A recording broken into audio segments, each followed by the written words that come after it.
IVF ఒక అధునాతన సంతానోత్పత్తి చికిత్స. అనేక దంపతులకు తల్లిదండ్రులు కావాలనే వారి కలను నెరవేర్చుకోవడానికి సహాయపడుతుంది.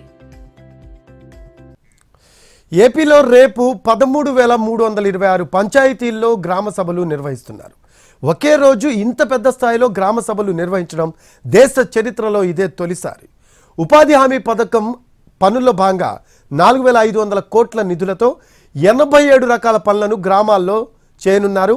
మొత్తం 9 కోట్ల పని దినాలతో 54 లక్షల కుటుంబాలకు ఉపాధి కల్పించే ప్రణాళికను అమలు చేయబోతున్నారు. గ్రామ సభ అంటే తూతూ మంత్రంగా చేయకుండా పంచాయతీలోని వారంతా కలిసి కూర్చొని గ్రామ అభివృద్ధిపై నిర్ణయాలు తీసుకునేలా నిర్వహిస్తున్నామన్నారు.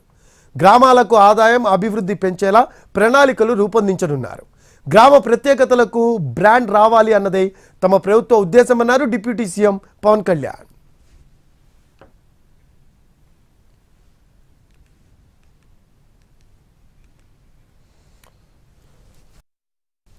నిర్వహిస్తున్నారు. గ్రామ సభ అంటే ఒక 10 మంది చేరడం కాదు, గ్రామాభివృద్ధికి బాధ్యత తీసుకోవటం, మన గ్రామాన్ని మనమే పరిపాలించుకోవడం.